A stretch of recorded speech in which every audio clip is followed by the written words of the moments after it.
साधना के उद्देश्य से पहने तो 1.25 महीने तक, जब तक कुंभ मेला रहे, वो भगवा पहन सकती है। किसी भी अपने गुरु स्थान पर रह करके साधना कर सकती है, लेकिन वायरल होने के लिए भगवा पहनना गलत है। भगवा को यूज मत करो आप। श्री राम जानकी बैठे हैं मेरे सीने में, देख लो मेरे दिल के नगीने में, देख लो मेरे दिल के नगीने में, श्री राम जानकी रहते हैं मेरे सीने। नमस्कार, मैं सुभाष चौबदार और इस वक्त हम अयोध्या में मौजूद हैं। आज हमारे साथ गणेश चतुर्थ जी महाराज मौजूद हैं। उनसे जानेंगे कि धर्म के बारे में और महाकुंभ के बारे में क्या कुछ होने वाला है। चलिए जान। नमस्कार महाराज। खुश रहो, मौज करो, आनंद करो। आज आप अयोध्या में 2 दिन से मौजूद हैं। पहले तो हमें जानना चाहेंगे कि अयोध्या के बारे में कुछ बताएं। जिसको युद्ध में कभी कोई जीत नहीं सकता वो अयोध्या है। अवध भी इसका नाम है, अवधपुरी, जिसका कभी कोई वध नहीं कर सकता, मार नहीं सकता। या ऐसा कह सकते हैं कि जिसने भगवान राम के चरणों में अपने आप को समर्पित कर दिया वो अमर हो जाता है, अमृत को प्राप्त करता है, अमृतत्व को प्राप्त करता है और वो उसकी मृत्यु नहीं होती है। बड़ा सवाल ये है कि आप कुंभ यात्रा पर हैं। हाँ, और कुंभ में अभी कुछ दिन पहले एक अग्निकांड हुआ था। हाँ, लोगों में एक भ्रांति है कि लोगों को लोग मना कर रहे हैं या सोशल मीडिया पे ऐसे कुछ चीजें वायरल हो रही है, क्या कहना चाहेंगे? अरे कोई जरूरत नहीं है भ्रांतियों में फैलने की। कुंभ मेले में आओ, आप स्नान करो, आनंद लो। वो तो एक छोटी सी कोई प्राणी मात्र की गलती हो गई, कोई सिलेंडर चालू रह गया तो थोड़ी दूर में आग लग गई थी, लेकिन उसमें न तो प्रशासन की गलती है, प्रशासन ने उसको तुरंत कवर किया है, उस आग से लोगों को बचाया भी है, एक भी क्षति नहीं हुई है, एक भी जीव उसमें परेशान नहीं हुआ है। टेंट थे वो तो जल गए, वो तो एक बार आग लगेगी तो कपड़े तो जलेंगे ही, लेकिन उसको कवर कर लिया गया। मीडिया ने ऐसा डरने की जरूरत नहीं है। मीडिया ने ऐसा दिखाया जैसे ट्रेन अग्नि के अंदर से निकल गई। हाँ, वो ट्रेन उस समय जा रही थी तो कुछ लोगों ने चिंगारी देख करके वो ट्रेन से कूदे भी, ऐसा हुआ। लेकिन वो एक छोटी सी गलती के कारण हो जाता है। बड़े बड़े कामों में ऐसा छोटी छोटी बातों पर ध्यान नहीं देना चाहिए।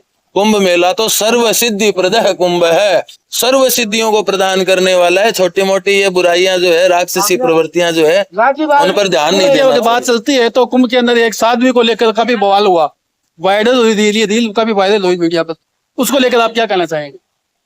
अच्छा है, हो गई वायरल, उसका भला हो गया। कहा यह जाता है कि साध्वी क्यों बनी, क्या नहीं बनना चाहिए था, अखाड़े से निकाल दिया गया, ऐसी बहुत सी चीजें। उसका रथ पे बैठ के जैसे इसको सवाल आए।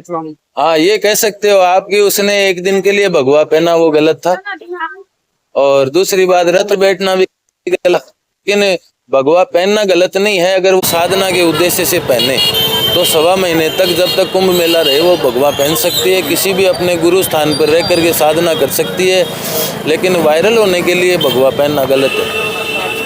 भगवा को यूज मत करो आप। कहा यह जाता है कि लाभ लो। मोटर लोकल पाखंड करने का काम किया गया। हाँ, हो सकता है उसने पाखंड किया हो, लेकिन हमने तो इतना ज्यादा देखा नहीं है ये रील वगैरह। लेकिन कुछ लोग आते ही रील बनाने के लिए हैं, तो उनको ऐसा नहीं करना चाहिए। उन लोगों पर पाबंदियां लगनी चाहिए। ऐसे यूट्यूबर्स पर पाबंदी लगनी चाहिए। उनके चैनल को देखने के बाद में डिसाइड किया जाना चाहिए कि ये केवल इसी उद्देश्य से काम कर रहे हैं जो केवल सनातन को बदनाम करने का काम करते हैं। लेकिन इसमें तो महाराज ये होता है कि जो लोग रील बनाते हैं वो वही चीजें बनाते हैं जो नेगेटिव होती है। नेगेटिव नीचे ही चलती है ज्यादा, इसलिए नेगेटिव दिखाओगे तो वो चलेगी, ऐसा मान्यता है लोगों की। नेगेटिव ही देखना चाहते हैं लोग। आध्यात्म को, यज्ञ को, संतों के प्रवचन को, कथा को, आशीर्वाद को महत्व नहीं देते हैं। यही तो गलती है। आज की युवा पीढ़ी को इस बात को समझना चाहिए और जो नेगेटिव है उनकी बजाय पॉजिटिव पर ध्यान देना चाहिए कि आज जो प्रयागराज जो तीर्थों का राजा माना जाता है, उस स्थान पर त्रिवेणी संगम, 3 नदियों का संगम, गंगा, यमुना, सरस्वती यहाँ गुप्त है, लेकिन त्रिवेणी संगम और संतों का सानिध्य, संतों के दर्शन और संतों की तपस्या का पता लगता है। लेकिन वहाँ पर आप अगर नेगेटिव बन के जाओगे तो आपको उसका कोई लाभ नहीं मिलेगा।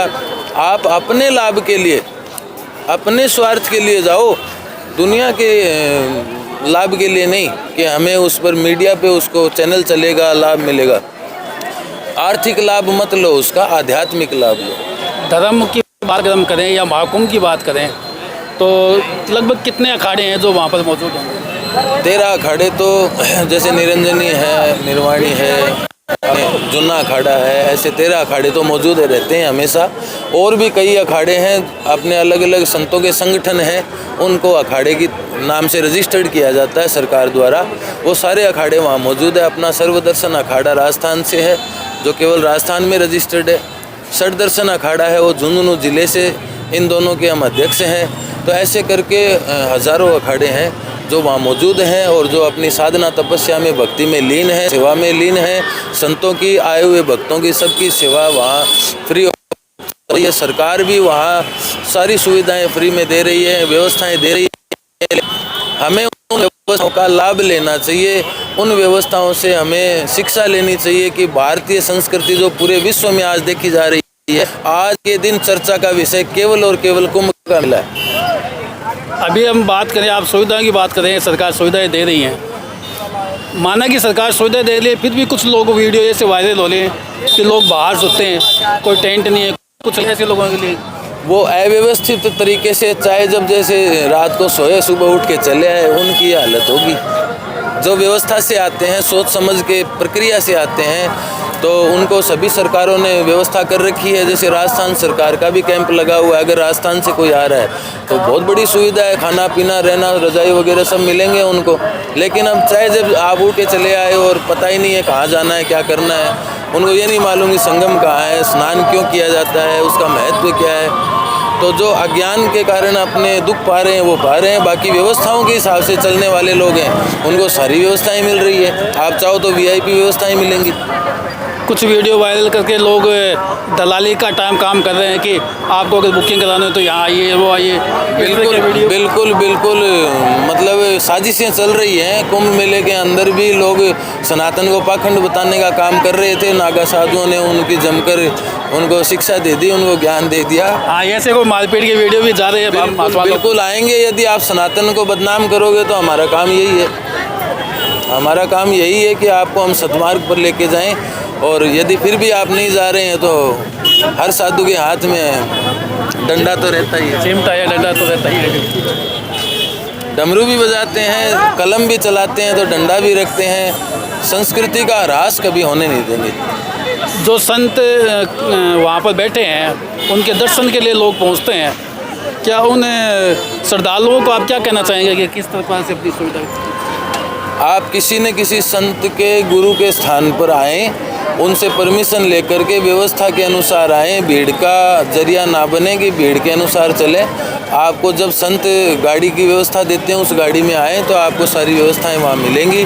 और संतों के अनुसार ही वहाँ साधना करें, उपासना करें, उनसे शिक्षा लें। और इस पवित्र माघ मास में आप जो पुण्य काल के स्नान हैं उन स्नान का लाभ लें, महत्व समझें और यज्ञ में ज़्यादा से ज़्यादा भाग लें, दान धर्म में ज़्यादा से ज़्यादा भाग लें। और आए हुए जन सेवा में लगे हुए जो संत हैं उन संतों की सहायता, मदद करें, उन कार्यों में उनके सहयोग। साथ में पतंजलि योगपीठ से प्रमोद जी बलौदा हैं, उनसे जानते हैं आज वो बैठे हैं, क्या कहना चाहेंगे? सबसे पहले तो आपका धन्यवाद और सब आपके दर्शकों को जय श्री राम, सीताराम। नगरी हो अयोध्या सी, रघुकुल सा घराना हो। तो ये जैसा जन है उसी नगरी है, आज सज धर के पूरी तरह तैयार है। 5 सालों के इंतजार के बाद राम का दिव्य भव्य मंदिर आज से 1 वर्ष 22 जनवरी 2022 को प्राण प्रतिष्ठा हुई। कल 22 जनवरी 2025 को प्रथम वार्षिक महोत्सव मनाया गया। तिथि वाइज ये 11 जनवरी को मनाया गया और तारीख वाइज ये कल 22 जनवरी को ये 1 साल का प्राण प्रतिष्ठा का समारोह मनाया गया। पूरी अयोध्या पूरी बदल चुकी है, कायाकल्प हो चुका है और धीरे धीरे हर तरफ विकास कार्य चल रहे हैं। आने वाले भक्तों के लिए, साधु संतों के लिए और अलग अलग तरह के विकास कार्य यहाँ पे निरंतर जारी हैं। इन सब को देख करके मन प्रफुल्लित है, गदगद है। सबको आना चाहिए, सबको दर्शन लाभ लेना चाहिए, अयोध्या के भी, काशी विश्वनाथ के भी और महाकुंभ 2025 के भी, प्रयागराज के भी। आपकी जो ये यात्रा का आज 2 दिन हो गया आपको जाके अंदर, कैसा बताया जब अयोध्या नगरी में देखो, आप अगर भाव रूप से जुड़ जाते हैं किसी भी जगह से, किसी भी स्थान से, तो फिर आनंद ही आनंद है। और यहाँ हम पिछली बार भी आए थे उद्घाटन के 20 दिन बाद में, तो यहाँ 2 दिन रुके और अब भी इस यात्रा में हमें 3 दिन हो चुके हैं। लेकिन इतना आनंद बरस रहा है, जैसे कल जी की भजन थी, बहुत ही सुंदर भजन, जो आज पूरी दुनिया में बहुत से भजन उनके पॉपुलर हैं, उनके माध्यम से सुनने का मौका मिला। कानू को इतना प्रिय लगा कि आनंद ही आनंद। एक जनता के सामने बहुत रहते हैं, क्या कर? देखो, ये कुछ पूर्व जन्मों का हो सकता है कि हमें जो चीज़ अच्छी लगती है हम उसके ज़्यादा निकट रहते हैं। तो हमारा धर्म, संस्कृति, अध्यात्म और संतों के माध्यम से बहुत सारी चीज़ें अपने को मिलती हैं, वो एक मार्गदर्शन देते हैं। तो सभी को इन चीज़ों का लाभ लेना चाहिए। और आज सरयू नदी में स्नान भी किया, उसके तट पे ध्यान भी किया, तप भी किया और योगा अभ्यास भी किया। तो इन सब में आनंद ही आनंद मिलता है। धन्यवाद।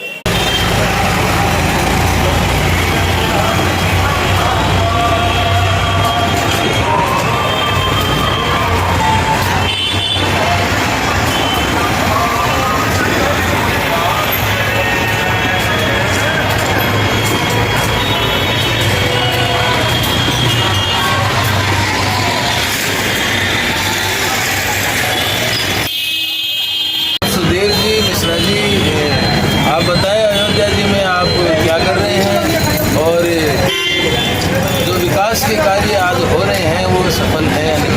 नहीं सर, सफल है, विकास के कार्य महाराज सफल हैं। कैसे, क्या अनुभव हुआ आपको ऐसा? यहाँ जो भी चीज़ है उस पर बाबा का ज़्यादा असर रहता है।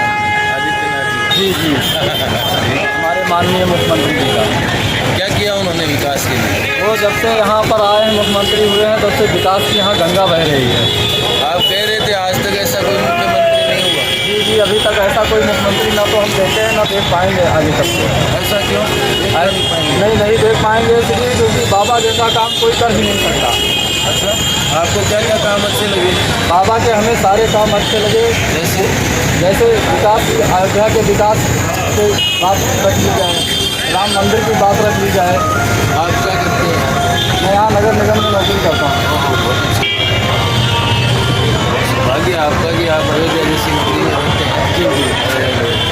वास्तव में आपने बताया माननीय मुख्यमंत्री जी ने बहुत विकास के काम किए हैं और आप उनसे खुश हैं। बहुत पसंद है हम लोग। कल उनका दौरा होने वाला है, हाँ, आपकी कल क्या उनका ड्यूटी दौरा। रहेगी? हम लोगों की यही रोड का कार्यक्रम जो रहेगा, साफ़ सफाई का अभियान चल रहा है, इसी में हम लोग देखेंगे कोई कहीं दिक्कत हो तो उसको हटवाया जाएगा, सही करवाया जाएगा। कोई दिक्कत ना आने पाए, ना कोई समस्या रहे बाबा के काफिले में। गंदगी जरा भी नहीं रहनी चाहिए और पॉलीथीन मुक्त बनाना है अपने अयोध्या को। ऐसी क्या मशीनें आपके पास? जी रोड शूटिंग मशीन है अपने पास। कितने की आती है? अब ये सर जो आती हो 1.5-2-2.5 करोड़ की, अब इतना तो मालूम नहीं। 2.5 करोड़? हाँ, इससे कम नहीं होगी, ज़्यादा ही है इससे। ऐसा क्या किया बाबा जी ने? बाबा जी ने इसमें ऐसी मशीनें बना दी हैं कि ये पूरा धूल और ये मिट्टी सारा उठा लेती है, खुद ही खींच लेती है पूरा खींच लेती है और बिल्कुल मिट्टी नहीं होती है सड़क पर? नहीं, बिल्कुल मिट्टी नहीं होती, एकदम क्लीन कर देती है बाबा। बहुत अच्छी बात है जी। जय हो नगरी अयोध्या की, भगवान राम लला की जय। नगरी हो अयोध्या से रघुकुल सा घराना हो, जहाँ चरण हो राघव राघव के, के वहाँ अपना ठिकाना हो। अपना दोनों का। हाँ बिल्कुल सब लोगों का। जानकी बैठे हैं मेरे सीने में, श्री राम जानकी बैठे हैं मेरे सीने में, देख लो मेरे दिल के नगीने में, देख लो मेरे दिल के नगीने में, श्री राम जानकी रहते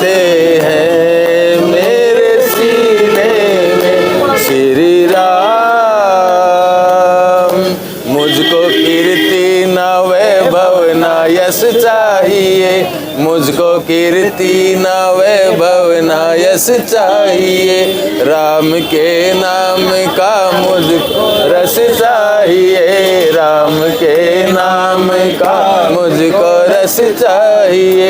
सच्चा आनंद है, सच्चा आनंद है ऐसे जीने में, सच्चा आनंद है ऐसे जीने में। श्री राम जानकी बैठे हैं मेरे सीने में, श्री राम जानकी रहते हैं मेरे सीने में। श्री राम, बोलो सियावर रामचंद्र भगवान।